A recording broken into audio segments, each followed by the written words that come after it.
नमस्कार दोस्तों, PSC fact में आप सभी का बहुत बहुत स्वागत है।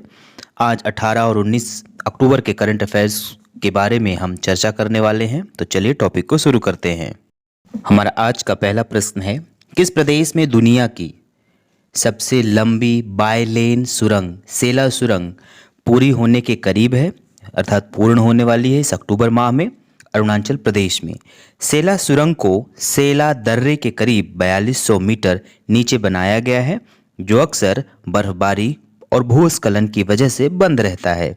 सेला दर्रा तवांग जिले को शेष अरुणाचल प्रदेश से जोड़ता है। परियोजना की लंबाई 12 किलोमीटर है, जिसमें सुरंग, संपर्क मार्ग और लिंक रोड शामिल है। सेला दर्रा या सेला, ला का मतलब यहाँ पे दर्रा है, भारत के अरुणाचल प्रदेश राज्य के तवांग जिले और पश्चिम कामेंग जिले के मध्य अवस्थित एक उच्च तुंगता वाला पहाड़ी दर्रा है। इसमें अगर बात करें कि भारत की सबसे लंबी सुरंग श्यामा प्रसाद मुखर्जी रोड सुरंग जम्मू और कश्मीर में है। भारत की सबसे लंबी सुरंग मानी जाने वाली श्यामा प्रसाद मुखर्जी रोड सुरंग 9.34 किलोमीटर लंबी है। भारत की सबसे लंबी सुरंग मानी जाने वाली श्यामा प्रसाद मुखर्जी यह चेनानी से शुरू होकर नासरी पर खत्म होती है। किस सरकार ने कोनोकार्पस संयंत्र पर प्रतिबंध लगा दिया है? तो गुजरात सरकार ने। कोनोकार्पस एक प्रकार का वृक्ष है जो मानव के लिए हानिकारक सिद्ध हो रहा है, इसलिए सरकार ने कोनोकार्पस संयंत्र पर प्रतिबंध लगा दिया है। विश्व प्रवासी पक्षी दिवस 14 अक्टूबर को मनाया गया। इस देश की टीम विश्व कैडेट शतरंज चैंपियनशिप से हट गई है, तो भारतीय टीम है। भारत से संबंधित वर्तमान में जो कुछ घटित हुआ उसमें से भारत आईसीसी के तीनों फॉर्मेट में नंबर 1 पर रहा। भारत लगातार छठे महीने उभरते बाजारों में शीर्ष पर रहा। वनडे इतिहास में 3000 छक्के लगाने वाली दुनिया की पहली क्रिकेट टीम भारतीय क्रिकेट टीम। भारत ने 8वीं बार एशिया कप खिताब जीता। भारत ने संवादात्मक भुगतान के लिए हेलो लिपि लॉन्च किया। वर्ल्ड कप के इतिहास में सबसे ज़्यादा शतक लगाने का रिकॉर्ड किस भारतीय ने बनाया? रोहित शर्मा ने। ओडीआई वर्ल्ड कप के इतिहास में पाकिस्तान की टीम ने सबसे बड़े रन चेज का रिकॉर्ड बनाया। विराट कोहली को best fielder of the match से सम्मानित किया गया। ओडीआई वर्ल्ड कप में सबसे ज़्यादा 1000 रन बनाने का रिकॉर्ड डेविड वार्नर ने बनाया। राज्य सरकार ने प्रोजेक्ट नीलगिरी तहर लॉन्च किया, तमिलनाडु सरकार ने। इसका उद्देश्य क्या है? उद्देश्य पर चर्चा कर लेते हैं। प्रोजेक्ट नीलगिरी तहर तमिलनाडु सरकार की एक परियोजना है। इस परियोजना का उद्देश्य राज्य के राजकीय पशु नीलगिरी तहर का संरक्षण करना है। यह परियोजना 2022 से 27 तक लागू की जाएगी। इस परियोजना का बजट 25 करोड़ रुपए है। नीलगिरी तहर पश्चिमी घाट की एक लुप्तप्राय प्रजाति है। इसे स्थानीय रूप से वराई आदू के नाम से भी जाना जाता है। नीलगिरी तहर को कई खतरों का सामना करना पड़ता है। इस परियोजना को 12 अक्टूबर 2023 को तमिलनाडु के मुख्यमंत्री एम.के. स्टालिन ने शुरू किया था। 11वां सुल्तान ऑफ जौहर कप का कहाँ आयोजित किया गया? यह कप मलेशिया में। सुल्तान ऑफ जौहर कप मलेशिया में होने वाला एक वार्षिक अंतर्राष्ट्रीय अंडर 21 पुरुष फील्ड हॉकी टूर्नामेंट है। यह टूर्नामेंट 2011 में शुरू हुआ था। अब तक 5 टीमें इस टूर्नामेंट को जीत चुकी हैं। भारत और ग्रेट ब्रिटेन सबसे सफल टीमें हैं, जिन्होंने 3 बार यह टूर्नामेंट जीता है। 2022 में भारतीय जूनियर पुरुष हॉकी टीम ने मलेशिया के जोहोर बाहरू में तमनदया हॉकी स्टेडियम में यह टूर्नामेंट जीता था।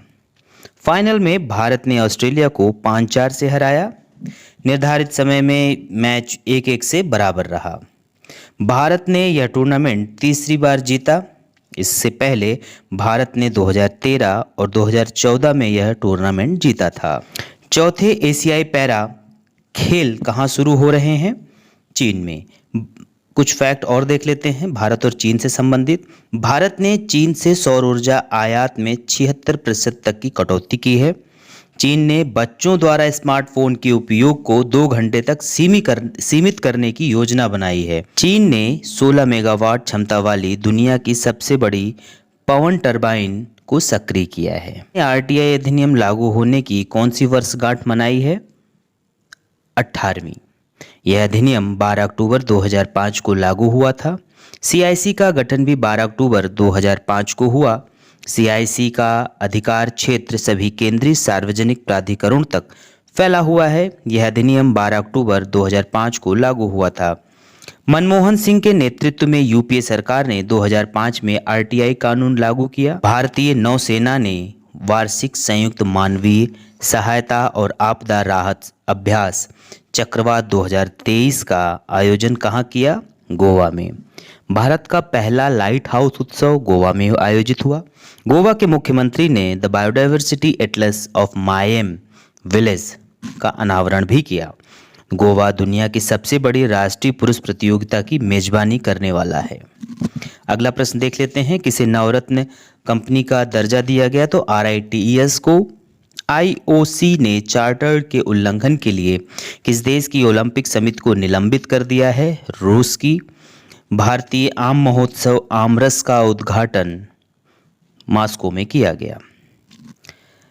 किसे राजनीतिक नेतृत्व के लिए दिलीप सिंह सौंद पुरस्कार मिला? R कृष्णमूर्ति को। कुछ और फैक्ट देखते हैं कि जलवायु परिवर्तन के लिए स्पिनोजा पुरस्कार डॉक्टर जोविता गुप्ता को मिला। ग्लोबल इंडिया अवार्ड पाने वाली पहली महिला सुधा मूर्ति बनी है। Dada Saheb Phalke life time achievement award Waheeda Rahman को मिला। मणिपुरी भाषा में बाल साहित्य पुरस्कार दिलीप योग को मिला। इक्वाडोर के नए राष्ट्रपति चुने गए हैं डेनियल नोबोआ। इक्वाडोर की राजधानी क्विटो है। मुद्रा अमेरिकी डॉलर। महाद्वीप कौन सा है? इक्वाडोर किस महाद्वीप में पड़ता है? तो दक्षिण अमेरिका में। किन दो देशों के बीच 2+2 स्तर की पहली बैठक आयोजित की गई? भारत और ब्रिटेन के मध्य 2+2। किस केंद्रीय मंत्री द्वारा चेन्नई किसे सागर परिक्रमा के 10वें चरण की शुरुआत की गई? तो पुरुषोत्तम रूपाला के द्वारा। सागर परिक्रमा के 10वें चरण की शुरुआत केंद्रीय मत्स्य पालन मंत्री पुरुषोत्तम रूपाला ने चेन्नई से की। सागर परिक्रमा का पहला भाग 5 मार्च 2022 को मांडवी गुजरात सागर परिक्रमा चरण 1 शुरू किया गया था। अब तक सागर परिक्रमा के 9 चरण पूरे हो चुके हैं, जिसमें 9 तटीय राज्यों और केंद्र शासित प्रदेशों में 4115 किलोमीटर की दूरी तय कर चुके हैं। ये आज का सबसे महत्वपूर्ण प्रश्न, अंतर्राष्ट्रीय ओलंपिक समिति ने लॉस एंजल्स 2028 ओलंपिक में किस खेल को शामिल करने के प्रस्ताव को स्वीकार कर लिया है? तो क्रिकेट को। अंतर्राष्ट्रीय ओलंपिक समिति ने लॉस एंजल्स 2028 ओलंपिक में क्रिकेट को शामिल करने का प्रस्ताव स्वीकार किया। अंतर्राष्ट्रीय ओलंपिक समिति के अध्यक्ष थॉमस बाग हैं। थॉमस बाग ने मुंबई में IOC कार्यकारी बोर्ड की बैठक के बाद इसकी घोषणा की। क्रिकेट आखिरी बार 1900 के पेरिस ओलंपिक में दिखाई दिया था, जब ब्रिटेन की टीम ने फ्रांस का प्रतिनिधित्व करने वाली टीम को हराया था। वियतनाम में रविंद्रनाथ टैगोर जी की प्रतिमा का अनावरण किसने किया? तो S जयशंकर। S जयशंकर जी कौन है? तो विदेश मंत्री S जयशंकर ने 4 दिन की यात्रा के दौरान वियतनाम में रविंद्रनाथ टैगोर की प्रतिमा का अनावरण किया। एस जयशंकर ने कहा कि वियतनाम ने 1982 में टैगोर के सम्मान में एक स्मारक डाक टिकट जारी किया था। वियतनाम की राजधानी हनोई है। वियतनाम के प्रधानमंत्री फॉम मिन चिन हैं।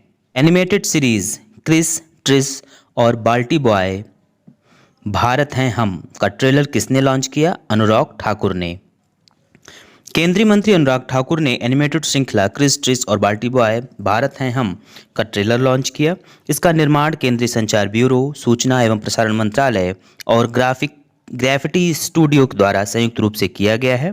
इसमें कुल 52 एपिसोड हैं, जिनमें 1500 से 1947 तक के भारतीय स्वतंत्रता संग्राम की कहानियों को शामिल किया गया है।